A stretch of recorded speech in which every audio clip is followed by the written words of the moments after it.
आणि काल एनडीएच्या बैठकीत महाराष्ट्रातले नेते सुद्धा उपस्थित होते।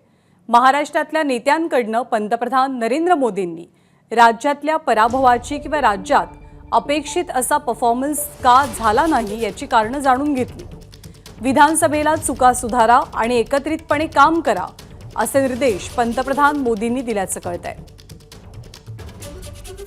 निलेश बुधावले आपल्या सोबत आहेत। निलेश, हा फोटो टेलिव्हिजन स्क्रीनवरचा प्रचंड बोलका आहे। प्रफुल्ल पटेल, त्याचबरोबर सुनील तटकरे आणि एकनाथ शिंदे यांच्यासोबत मोदी संवाद साधतायत। काय या तिघांच्या संवादामध्ये, चौघांच्या संवादामध्ये नेमकं घडलं असं कळतंय? ज्ञानदा, महाराष्ट्रामध्ये पंतप्रधान नरेंद्र मोदींच्या सभांची संख्या मोठ्या प्रमाणामध्ये होती। असं असताना देखील महाराष्ट्रामध्ये भाजपला पर्यायी महायुतीला पराभवाचा सामना का करावा लागला, जागा का मिळाल्या, अशा पद्धतीचे काही प्रश्न काल पंतप्रधान नरेंद्र मोदींच्या वतीनं उपस्थित करण्यात आले।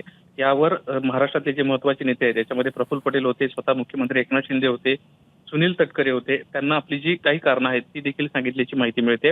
राज्यामध्ये मागच्या काही दिवसांमध्ये मराठा समाजामध्ये असणारा आक्रोश असेल, उमेदवार वाटपात जो गोळ झाला ते कारण असेल, किंवा द्राक्ष उत्पादक शेतकरी, विदर्भातील संत्रा आणि धान उत्पादक शेतकरी यांची जे प्रश्न होते ही प्रमुख कारणं असल्याची माहिती काल प्रामुख्याने या तीन नेत्यांना दिलेली आहे। यासोबतच राज्यातील अल्पसंख्याक समाज, दलित, धनगर आणि मराठा समाजाचा महाविकास आघाडीकडे वाढलेला ओढा ही एक अडचण सध्या ठरत असल्याची माहिती देखील काल या नेत्यांच्या वतीने देण्यात आली आहे। पंतप्रधान नरेंद्र मोदींनी ही सगळी माहिती घेतल्यानंतर विधानसभेला अशा चुका होऊ देऊ नका, एकत्रित काम करा आणि जास्तीत जास्त संख्या कशी आणता येईल, महाराष्ट्रामध्ये भाजपचं सरकार बरोबर, कारण अवघ्या 4च महिन्यात महाराष्ट्रामध्ये विधानसभेच्याही निवडणुका होणार आहेत।